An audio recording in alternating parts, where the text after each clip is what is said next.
While gut health has transitioned from just another trending topic to an important aspect of health that impacts everything from energy levels to immunity, it also brought with it tons of new market growth and product development within the food, beverage, and supplement CPG categories. Because of this, there's little doubt in my mind that consumers are certainly more aware and educated about gut health, but even someone that's been increasingly fascinated for most of his career with unlocking the valuable intersection of gut microbiome, technology, and consumer packaged goods, I still get frequently tripped up with the ever evolving advancements, new marketplace linkages, and gaps in knowledge that those create about the consumer health space. So I decided again to ask my good friend Noah Voreades, who's a scientific researcher and founder of the boutique consulting firm GenBiome that focuses on the intersecting areas of personalized nutrition, gut microbiome, genetic testing, CPG, and digital health. He's undoubtedly the perfect person to add an exceptional amount of depth to an insightful conversation covering many important trends and disruptive forces that will most certainly impact the future of the microbiome space. Along with catching you up on the evolution of the gut health CPG category, we go a step further and talk about some exciting edges of product innovation and explain who might hold the keys to the next wave of microbiome ingredient innovation. We also explain why governmental programs like SNAP and the emergence of food as medicine is pushing large retailers to start fully embracing a health and wellness positioning. Additionally, how personalization layers like registered dietitians, wearable data, and artificial intelligence will play a growing role in the category's future. Plus, we dive into the possible categorical impacts from GLP-1.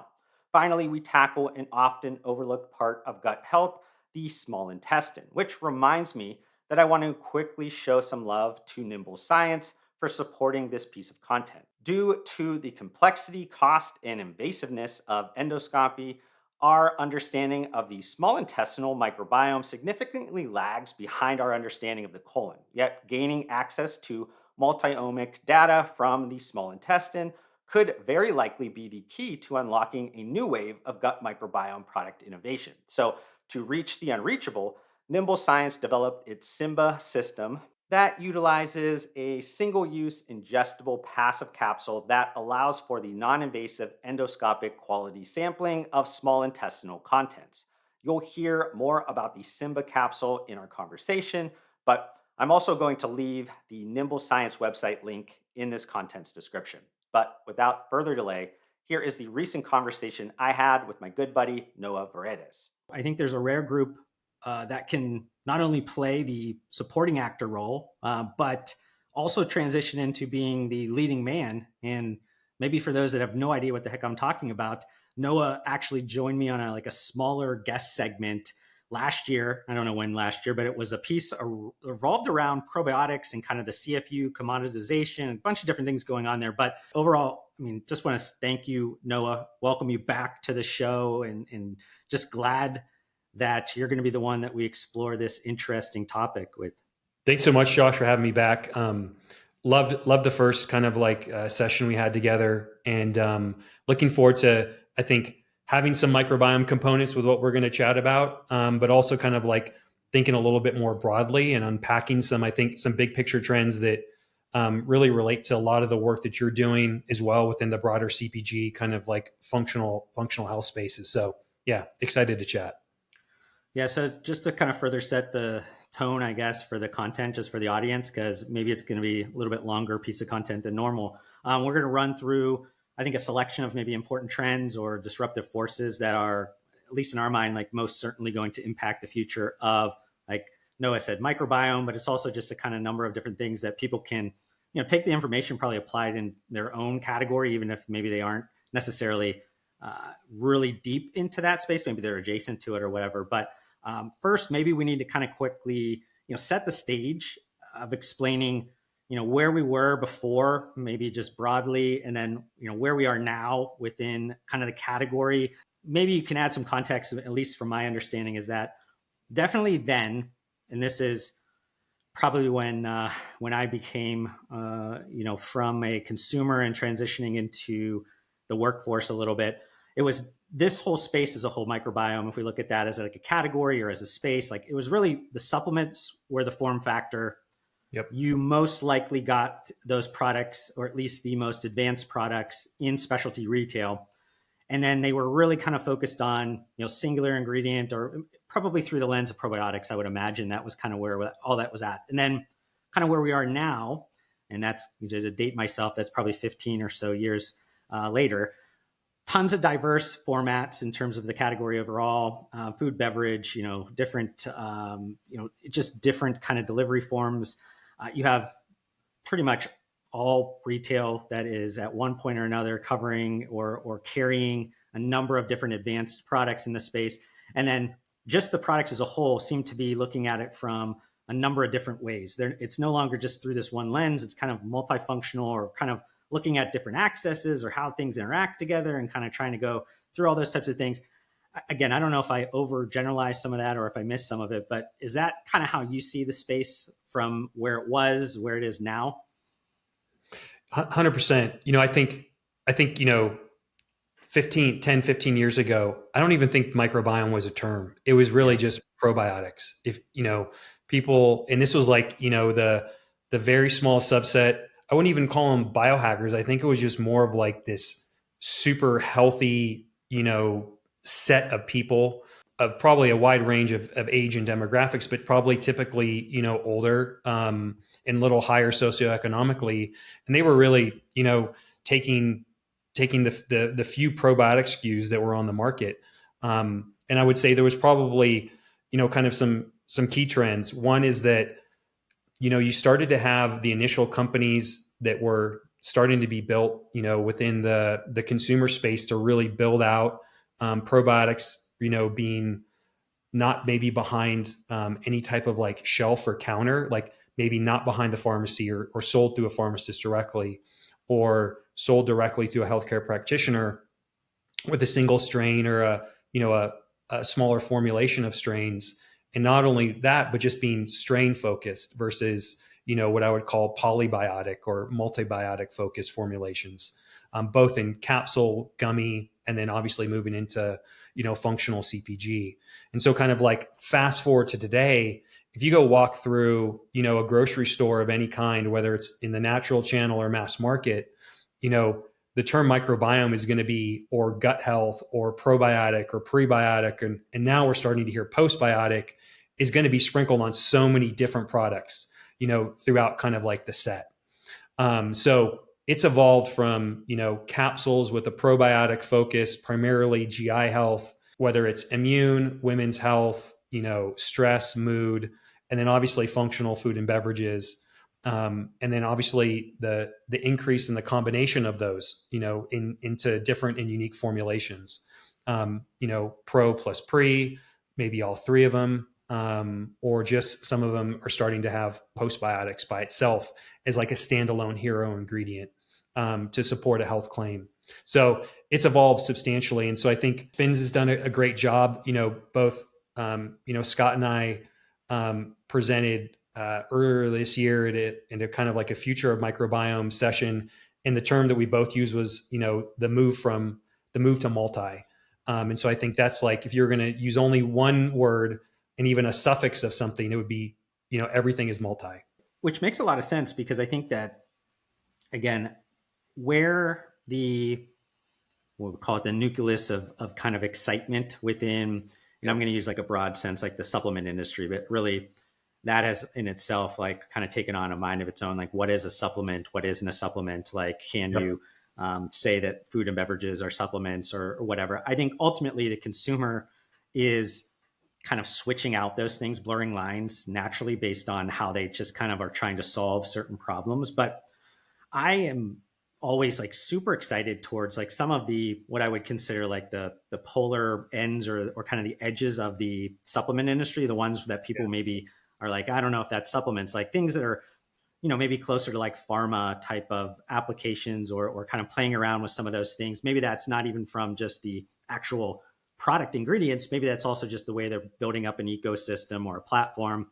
I think about that from food and beverage. I also think about that. You mentioned like women's health, but I think even past that, maybe, beauty as well, and how that's Yeah. playing a role and everything. It's like where those intersections, or maybe where they seem to be like playing towards these like, polar ends of the spectrum.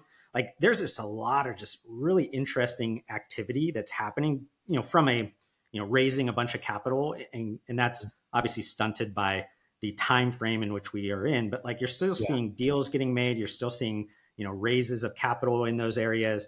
People are super excited about those spaces. And it just seems like we are just scratching the surface for like where those kind of areas are going to really emerge into. But I think a lot of this comes down to probably the understanding of just, the gut as a whole, and how that has so many connections with so many different things. And then, naturally brands and the whole kind of commercial capital market kind of interconnectivity to everything, like they all naturally start to get excited because the money starts to flow around and people start to get interested to kind of tell these different stories. And again, it's no longer through that like one lens anymore. There's so many things that are happening that for me, again, I always use these terms like I'm going to be around for the next 30 years. Like these are the things that get me super excited because I look 10 years forward, I look 20 years forward, and I go, these things are going to make massive increases in the overall market, which if I'm playing in that market, I'm going to naturally benefit from too.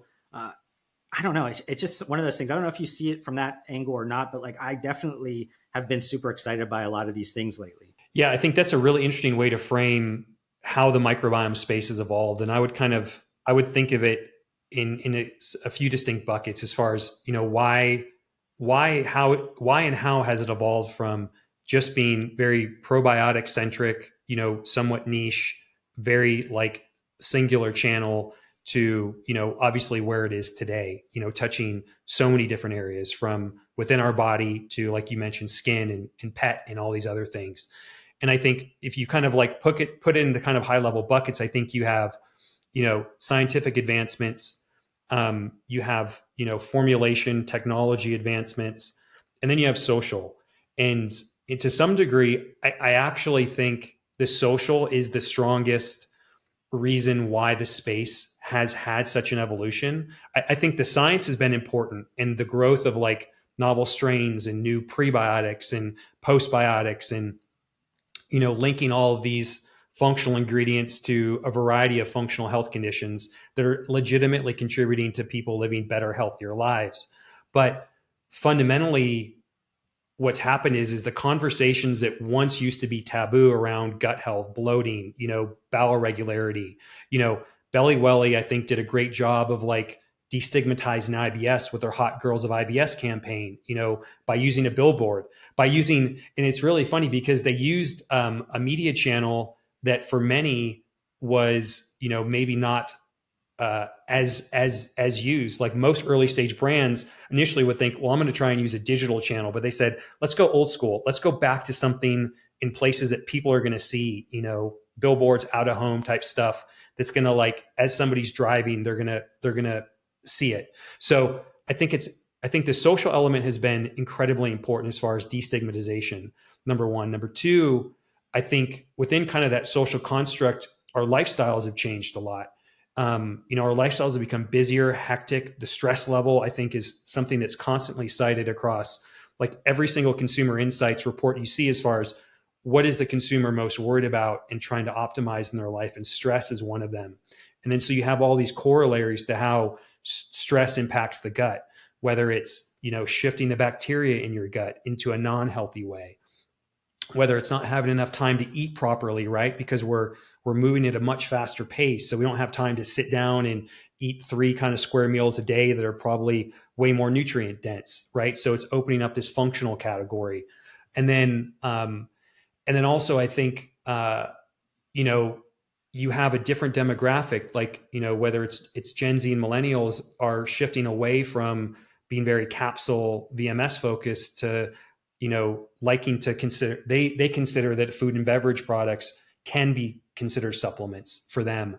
So these social forces mixed with, science and technology and formulation capability forces are really kind of coming together to massively force multiply this now burgeoning category that is the microbiome.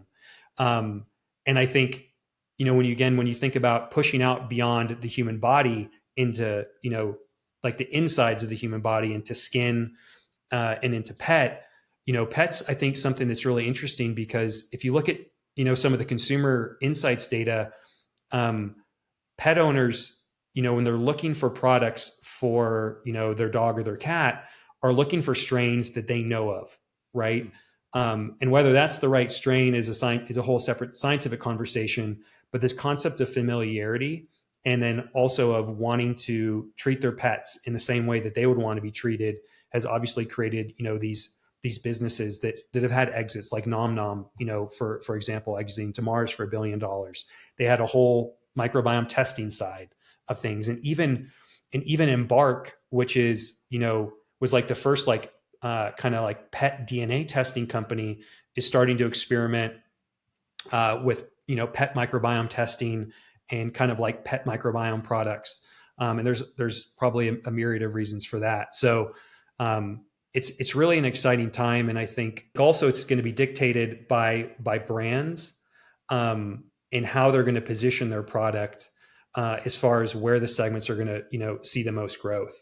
We're definitely seeing a ton of growth in functional beverage, with the microbiome digestive health angle. It's, one of the fastest growing categories, primarily led by, the likes of Olipop. So it's going to be exciting to watch. And I think on the topic of skin, I actually think I think the skin in the women's health vaginal microbiome areas are actually the most interesting, potentially from an innovation perspective. Because both of those, like remedying both of those conditions, is solving what I would call a dysbiosis problem. So it means that you have the wrong type of bacteria that have kind of like, built up a little colony. And if you somehow figure out a way to remove them and then remediate and replace it with the right bacteria, you're probably going to start solving some of those problems. And those are areas, again, that are super top of mind with consumers. And examples like S Biomedic was acquired. And then you have, companies like Seed, spinning out Vanguard technology into a biologics company called Luca, to really like try and target recurrent UTIs with some Vanguard, technology from the University of Maryland. Yeah, I mean, I think to your point, there's so many things going on that you have to also take a look. And I'm glad, and this is probably why I enjoy talking to you. I think because you look at it from both perspectives. I think there's, societal, cultural kind of things happening. There is obviously, things that are manipulating how fast those messages get disseminated out, Yeah. and how fast that can kind of move. And then there's obviously the clinical advancement side of things, that like there's just a ton of really interesting stuff going on, that all of this stuff seems to kind of come together into such a weird, interesting pot that then produces so many opportunities for this space as a whole. And I think to your point, like all that multi or, whatever, it's like, that really is the special sauce. That's really where this is all going. There's so many different things going on, but you can't think about it through like the original lens of this like constraint driven aspect of the category of like, we only look at it through this perspective, which maybe transitions into something that I think you had mentioned to me.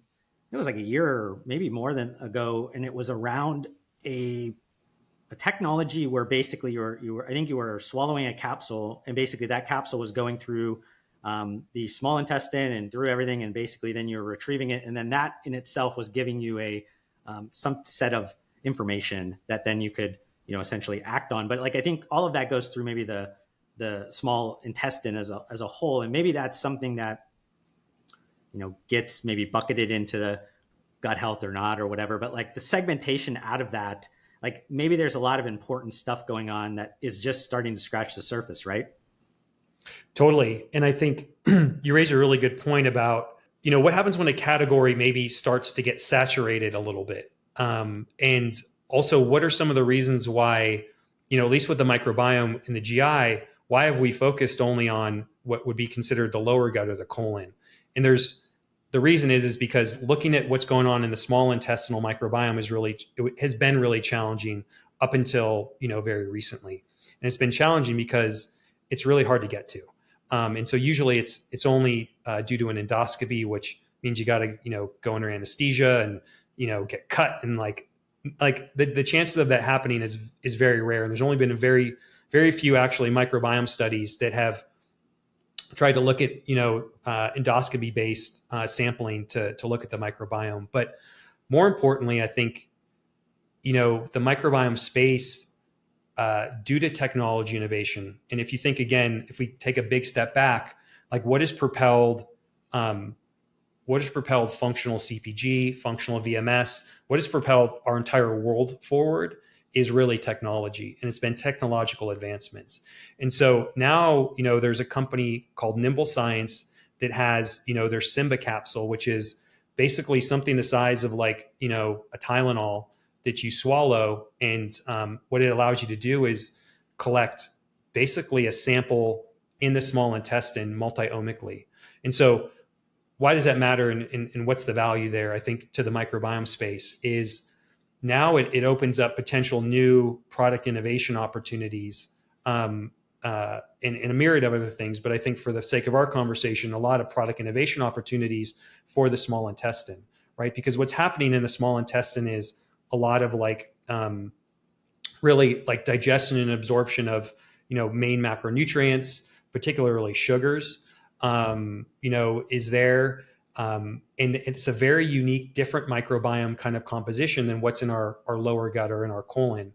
So being able to finally look at that is going to allow, companies to start, ones that are focusing on SIBO or potentially on IBS or on Crohn's disease, to start to get a signal as far as what probiotic strains or what prebiotics might, potentially be interacting with the microbiome there. We used to, like, all of the companies that are selling a probiotic or a symbiotic based solution have designed these capsules. And it's like one of their selling points is like, it's not going to get destroyed in the stomach. It's not going to open up in the small intestine. We know it opens up in the colon, and that's great. But maybe there's a purpose now for them to design something to open up in the small intestine. And so being able to have a simpler way to collect that data is going to, I think, open up potentially a whole new product development, opportunity, as well as maybe new type of like direct consumer diagnostic tests and whatnot. And so it could be a pretty vanguard, opportunity from an innovation perspective. And this company in particular has done, proof of concept work with, prominent B2B ingredient companies in the space, like Lallemand, for example, and is gaining traction because, they are, particularly the B2B ingredient companies are realizing that trying to do anything new in the lower GI, it's pretty crowded, right? There's the companies that have staked their territory in probiotic strains. There's companies that have staked their territory in prebiotics and in postbiotics. And so, what can they do next? What can be a vanguard ingredient to create a whole new product category to fuel growth? So I think that's a really exciting example of, technology, simplicity, and also just having something that has been validated to be equal to the gold standard, which is an endoscopy. So the quality of what you're getting is going to be super high. And I think the final thing is, everyone is looking to try and find these new magic strains, right, that have this functional value. And, this capsule in particular allows you to almost like, gather, some strains and keep it in a protective anaerobic shell, meaning oxygen won't get in. And so it preserves these very sensitive bacteria that are able to live in the small intestine and parts of our GI tract because the oxygen levels are low. And once if you open it up and expose it, they're kind of just going to disappear because they're super sensitive. So being able to also like potentially discover new strains is really interesting. And actually within the B2B microbiome ingredient kind of like space, anaerobic strains is like one of the hot trending innovation kind of avenues, because some of these strains are the ones that have been shown in a lot of like human clinical research to be efficacious for a variety of conditions. Yeah, I think about that in a disruptive sense because you mentioned lower gut, and definitely a lot of these companies that own the most prominent, I guess, probiotic strains. I mean, they are massive companies by any measure. So to your point, it's very hard, I think, a lot of times to break through with anything, even if you have the most unique, interesting Yeah. stuff out there, like, business playing field, or I guess tactics and war strategy and all that. How, naturally people are either going to try to take you out or figure out a way to, like, minimize what you're doing. And it's like kind of a, it's a gnarly kind of consideration a lot of times, especially for startups, to kind of go against these larger companies. But then when you kind of refocus or reframe this into something else, then all of a sudden there's a blue ocean, or this green field that you're like, okay, let's try Mhm. something new. Let's maybe that we become, complementary to some of the things they're doing, or maybe there's something that works together. Or we're not necessarily thought of as, totally a foe. Where we're kind of some frenemy or something like that in some of these companies, which maybe gets into transitioning into, like, another kind of area that's super disruptive, I think, right now. And you mentioned about maybe some second order effects, or things that are going on, is like, GLP-1 as a whole, and how that interacts with just the microbiome space as a whole. I mean, I'll take it and totally broaden it into just a lot of categories, and how, you definitely need to figure out where are you positioned within this new, framework of, we'll just call it weight management or weight Yeah. wellness or whatever that is. But, like, you have to figure out, like, are you going to be a friend or a foe? One, kind of where are you going to play on this whole spectrum? And then secondly, do you have the ability to kind of work within some off ramp applications, where then, like, as people are making lifestyle changes and people are starting to come off those drugs, do you then have the opportunity to be, another solution that kind of keeps them on that straight and narrow, or something like that, in a different set? Because I don't think anybody wants to be on those drugs for a long period of time. Obviously, if it's a type 2 diabetes situation, or like an extreme obesity situation, like, you have to be on that thing a lot longer than the typical person. But I don't think anybody, wants to be on these things forever. So then it gives you these opportunities to figure out, like, where do you position yourselves? And again, I'm talking about this from, protein companies. These could be, people Mhm. offering greens, people offering whatever it is. Like, I think all of a sudden people are going to fundamentally change in some big way. And again, we're only scratching the surface probably about where we are at GLP-1. If this is even 10 years down the line and it grows into, maybe 10% of the population, you still have to think there's probably still another 30 or 40% of the population in America that could take this thing. That's not even anywhere even near that point. So then you think all these shifts and what can you do? Like, it is super interesting that, like, these massive CPG brands, massive retailers, everybody's looking at and trying to figure out, can we model this out? Can we figure out what this actually means?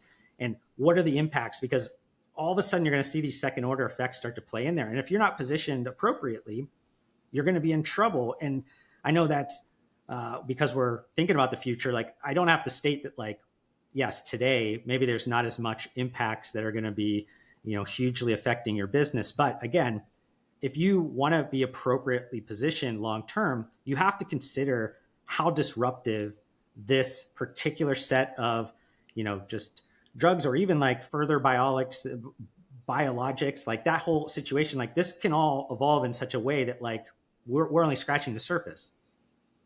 I, I completely agree. And, one of the things that I think is so important is to keep your aperture wide, and to kind of like understand some of these, asymmetric, competitive forces. And it's something that I've always like kept an eye on. And I think, as it relates to GLP-1, specifically, well, I guess take a step back as it relates to the microbiome field overall.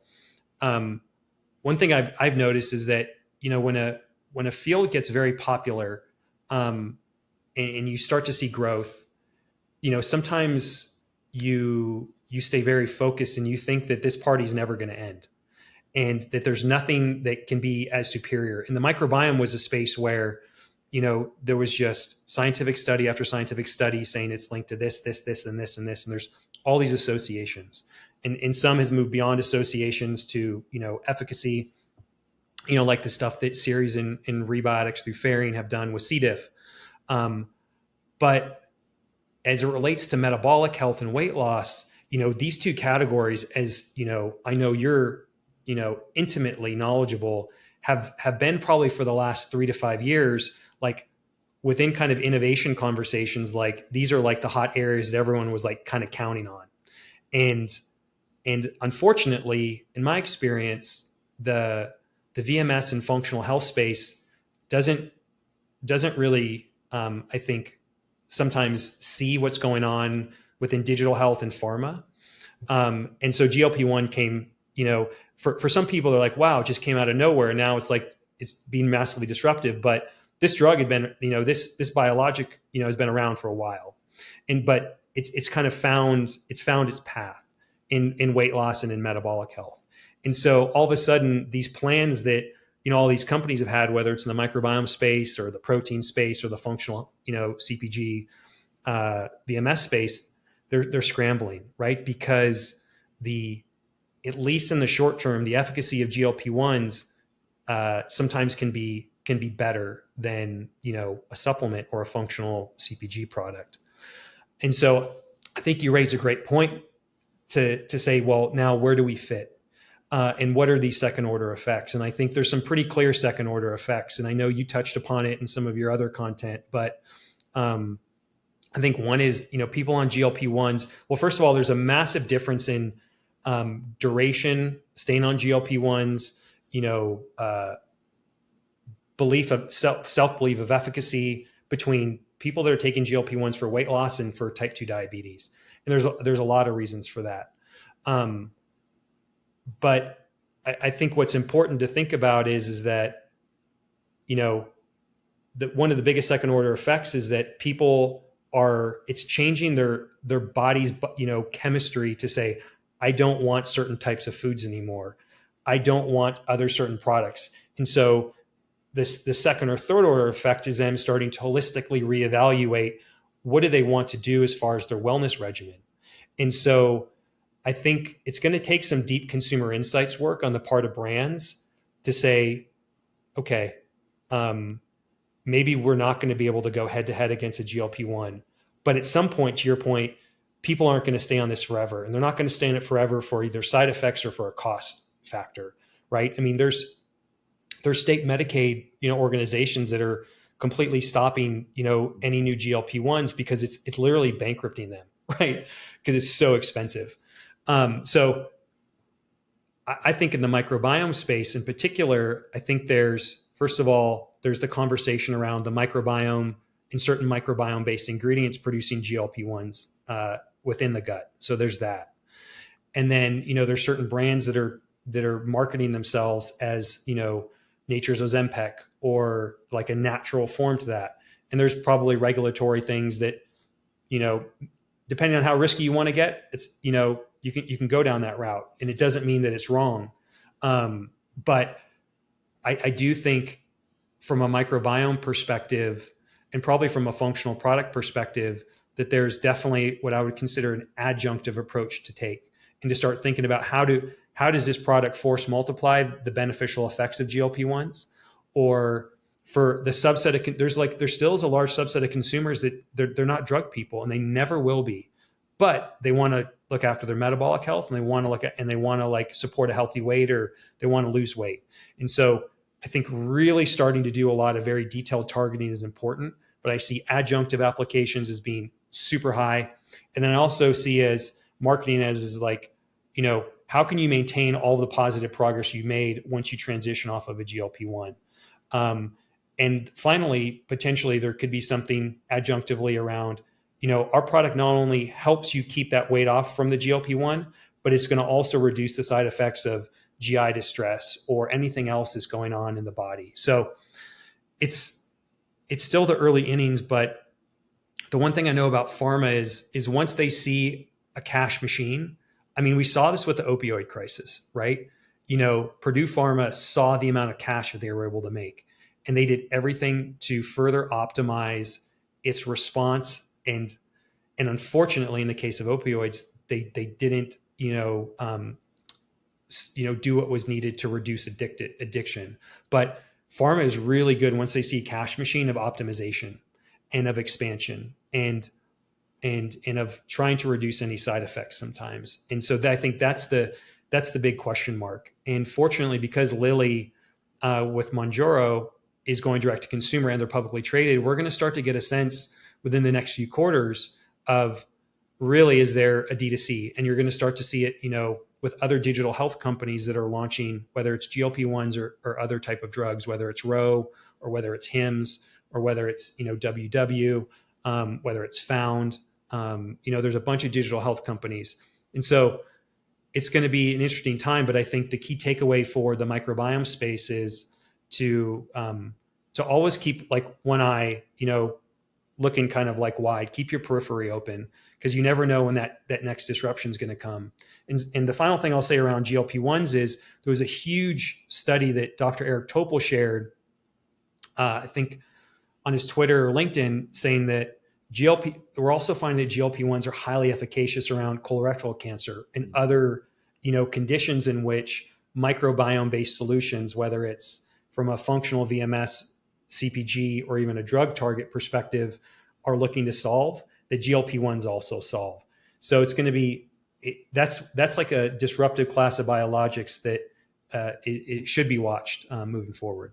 Yeah, I mean, tons of great information there that like got my head spinning. I think one that's off the top of my head of just sticking around is like, with Mounjaro and just kind of that moving into a different channel of distribution, or I guess, looking at it from a different perspective, and maybe how that's as a whole, again, another, I think, blurring or like this converging of like so many different things of, distribution channels on how we think about health as a whole. I, a number of years ago was, driving deep into the idea that, pharmacies or the drug channel would have to turn into wellness channels. But it seems like they didn't do a quick enough job at it because grocers decided to like jump over them and kind of take that role within the consumer's mind. They've spent a lot of energy towards positioning themselves in this kind of like retail health perspective, if that is, championing or starting to like, slowly roll out some different layers or partnerships that can help with understanding, the food as medicine type of an approach. Also just, how, arguably this is really important now, but it's always important. I don't think that we're outside of the bounds of what typically is with people on SNAP programs, or, how many people are continuously investing in, if they have access to like HSAs or FSA accounts, and like how they're kind of trying to, play this role. And really, I think in my mind, I always kind of roll this up into this like thinking that, and this has probably been happening for a while, but like individuals as a whole, maybe this is a prior generation, they thought of themselves just as patients. That's it. They like whatever the doctor says in that particular situation is correct, and there's really no, active participation. And then all of a sudden, we viewed ourselves as consumers in this like, healthcare market. Like we have some say, or we have some other kind of ways that we're approaching problems, or at least trying to attack it from different ways, or at least the options are there, which I think is highly disruptive to so many different areas. And I know we're talking about this from, the microbiome space. We're talking about this, specifically, I opened this up about, retail as a whole, but like, it's just interesting how other institutions are starting to play a different role within this. Maybe other previous institutions are getting like knocked down in how maybe people view them or trust them. And now all of a sudden other ones have kind of taken on a role to reposition how a consumer can kind of play within it. I don't know. It just seems like there's a lot of interesting stuff going on there. There certainly is. And it's all been unfolding probably within the last, I would say 4-ish years, and there's a lot of reasons for that. I think to your point, Josh, over the last probably 10 to 15 years, there's been this shift for a ton of reasons, from, reactive to proactive to, kind of, being more preventative focused, optimizing our lifespan, especially now that not only is like there's reports that our lifespan and the quality of our lifespan is decreased, right? That, once we hit a certain age, like 65, 70, we're staying alive longer, but those years are actually not really that fun. You're impacted by polychronic diseases. But as it relates to kind of like this, why are we seeing a rise in, at least within kind of like retail and within kind of what we're being socialized, both retail health, FSA, HSA, SNAP, and a lot of it comes down to, I think what you've been reporting on a lot, which is kind of like the D2C channel. Like, so channels are starting to shift as far as effectiveness and as far as like margins and as far as, scale and as far as saturation. And when you think about, again, big picture numbers, right? $4.5 trillion every year and is growing is spent on healthcare in America. And, these businesses like grocery stores, they typically made money in two ways. They made it through selling, like grocery items, and then a lot of them attached a pharmacy to it. And both of those businesses are starting to kind of like decrease as far as, their revenue contribution, or the margins are just not there. And so they're like, how can we capture some of this $4.5 trillion? Because we want to grow. And also, you're starting to see within health insurance this opening up of things. Like, so one, I think, really tangible example, to the audiences and the companies that we work with and the people that be listening is, very recently, a lot of health insurance plans have started to reimburse their members for registered dietitian visits and for like nutrition counseling. And it varies on the amount of like sessions you get, from like maybe 3 to up to 12 per year, right? So a grocery store like a Kroger that has, I think, the largest network of in-store nutritionists is like, wow, okay, what if I can leverage reimbursement and get paid to have our in-store nutritionists like do nutrition coaching? And hey, by the way, we have a gigantic store filled with tens of thousands of products to help you like optimize your diet, right? So there's that.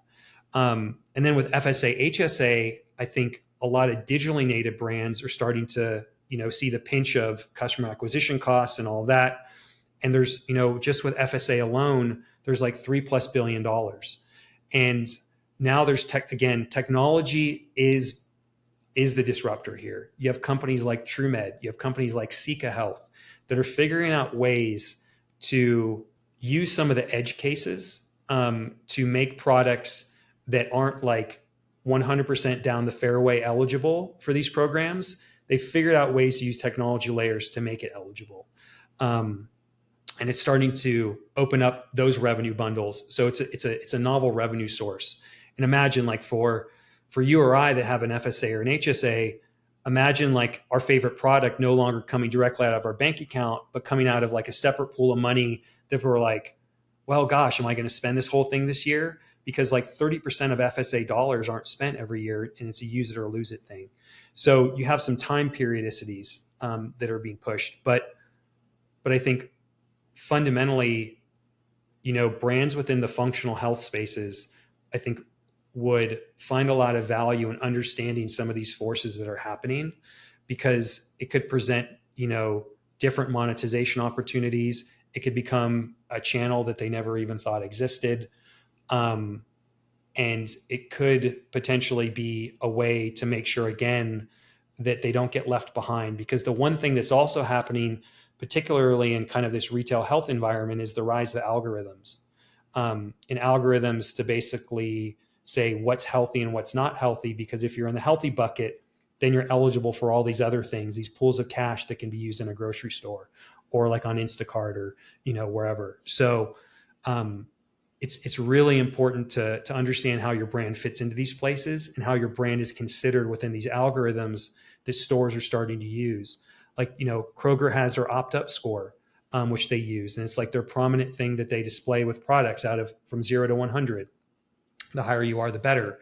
Walmart has started to explore a partnership with a company called Sifter, to kind of rank foods and products, related to different health conditions, so that they can then start siloing that to say, hey, if you're searching for diabetic friendly things, we're just going to use an algorithm and AI to like make the choices a lot simpler. So definitely, I think forces that are shifting is is something that a lot of brands aren't aware of and should be. Yeah, I think as a category, or I guess a subject matter as a whole, Yeah. with algorithms, I think that people, it's gotten to a point where I think they are so efficiently running in the background of things that you don't even realize they're there, and you think you're making your own decisions. Yeah. Yet, there's something that's subconsciously manipulating, situations, and sometimes that's great. I'm definitely not a technology hater or future. Like I consider myself a futurist. I always think of things in the most positive context, even though I always also have to balance that with, what's the negative side of this, or what's the way in which somebody is going to control this in a way that we don't like. But I generally just put that to the side and go, hopefully that doesn't happen, unless I'm, I guess, engaged with somebody that I have to make sure that we account for that stuff. But, I think algorithms as a whole, and I guess broader than that, like what feeds the algorithms of data is, the new gold, the new oil, the new whatever that, kind of high end commodity that people want to have access to. And that feeds them into, you said, if it's algorithms this way, or if it's algorithms, in a more personalized approach, because it's, bringing in so many different data sources and kind of giving you this N1 or close to N1 situation where you can start to, attack your problems in a more unique way. Like we're nowhere near, I guess, where that all goes, but I do think that's super interesting to understand, like what eventually we get to. The one thing I know in the near term that I continue to struggle with is that, it always seems like we get to this like cyborgy kind of like we're this Terminator combo person situation, where then it takes all the fun away from a lot of these kind of societal or cultural things that we have with like food and beverage, and just like, meeting together in community and whatever. So in the short term, I struggle to like understand like how that fully gets up to a point in which it breaks through. But like long term, again, like when we think generations forward and everybody's stuck in digital communities and everybody's kind of thinking about these words reframed or differently, like maybe those things are less important, or less, in a way that would affect change. I don't know. It's a wild thing to let your brain just like go down in that path and think about, if this, then that, or that, wherever. No, it definitely is. And I think there's a few interesting learning lessons there. One for brands to remember your brand story and your brand development and your resonance with consumers matters a lot, because if you have an incredibly strong brand, people are going to seek your product out, whether there's going to be an algorithm or not, right? All these like in all these like ways we can shop digitally, whether it's going to Walmart.com, to the Kroger, website, to Instacart or whatever. Like we can always search for a product directly if we know exactly what we're looking for. And so that's the power of brand. But I think from a discovery perspective, it is important to understand, I think, how these algorithms are made and how they're being used at different retailers. Because to your point, it's going to, when we're uneducated about a brand or a product category, it's going to be served up to us.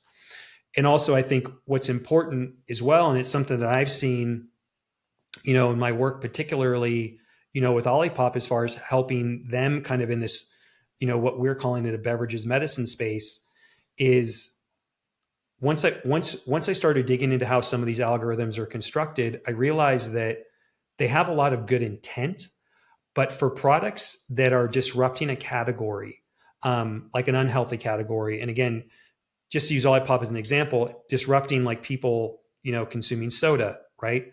2 grams of 5 grams of sugar, 9 grams of fiber versus like 40 to 50 plus grams of sugar in a can of soda and no functional benefits. These algorithms don't understand, but see, the thing with Olipop is there's still a little bit of sugar. Yeah. And so for some of these algorithms, because there's a little bit of sugar, it doesn't get, it's not considered, within certain product categories as being diabetic friendly, or, maybe sometimes even being considered healthy because there's still a little bit of sugar.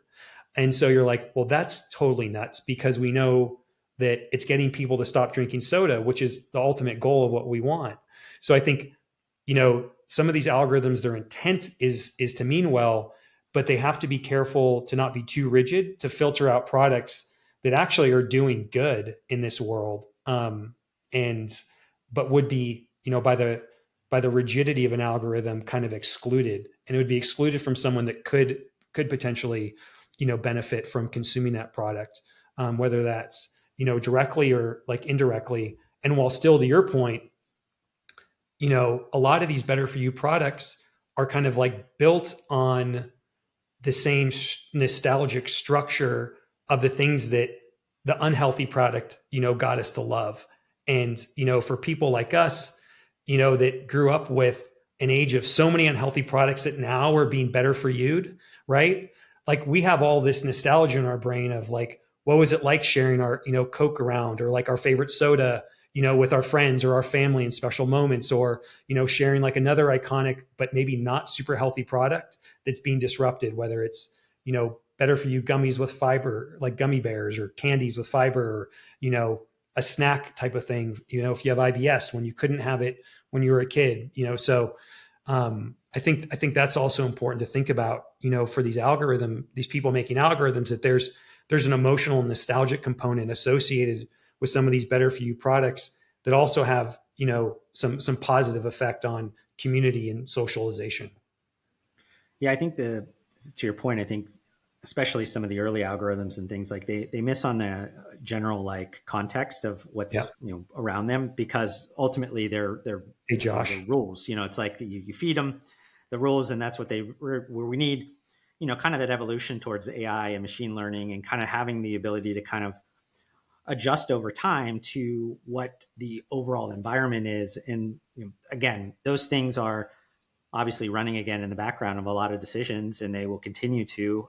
But when a consumer, I think, is either in autopilot mode, or they, have an active role within deciding, what they want to do and what they want to eat and drink and take, and just kind of any decision within their, kind of matrix. Like, I think a lot of people will look for social proof, and I think that has wildly different definitions, or maybe people's way in which they value different ones over other ones. I think when we talk about supplements or VMS or functional, like a lot of times we default to the thought of this expert, this person. And experts, I think a lot of times we think about that have a bunch of letters after their name, or some type of authority on what they're talking about, which is still extremely important. I still find that, especially in a lot of brands that are close to that and need that, like that is extremely important.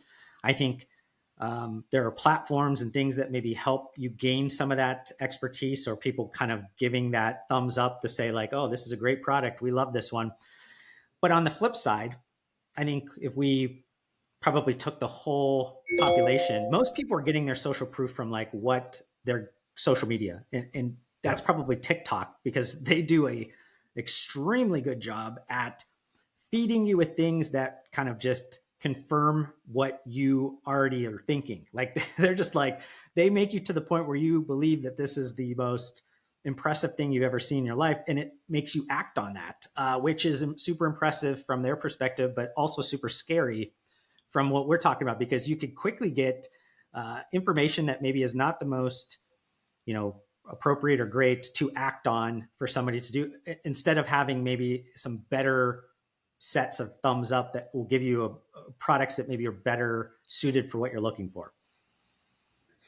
No, definitely. And I think that's again where you have to have your own autonomy, and hopefully it won't become a world where everything is ruled by an algorithm, and that we won't have this kind of like very organic product discovery like we used to, as far as just walking around a grocery store and enjoying that process like I do, and discovering new products. Or but it's definitely, I think, a component that is here to stay, and will only further be used. And I think the flip side, I think there's a lot of like opinions you can take. But, you know, Professor Scott Galloway, I think, really astutely said it, something to the effect like, we don't want more choice. We just want to be more confident in the choices we make. And I think so many consumers are sometimes overwhelmed by the sheer amount of choices, and that's potentially where an algorithm could really help them out. But the hope is that the algorithm, again, won't be so rigid that it'll exclude something that could be actually very beneficial because one little like minute detail doesn't really apply. Well, this was I'm trying to think of like a really good word to use to like really express, I think, how much I enjoyed this episode. But maybe, such as life, sometimes you can't find the words for Yeah. how great it was. But like, I'm excited to be able to share this with my audience. I think they're going to love this. So I just overall appreciate the time and all the insights and information, knowledge that you shared with us, Noah. Really appreciate you having me and kind of letting me jump on my soapbox and connect with your community and really, I think, do something that isn't done enough, which is have a little bit wider ranging discussion. So thank you again. Always enjoy it, and looking forward to next time. I hope you enjoyed this YouTube video. If you did, consider hitting that like button to support me. Also, help me get to my new short-term goal of 4,000 subscribers by hitting that subscribe button. I'd love to see you join me on this journey, but we need to fix the fact that more than 90% of you that are watching this YouTube video right now are not subscribed to my channel, and that makes me extremely sad. But I do want to thank you for tuning in, and I'll see you on the next one.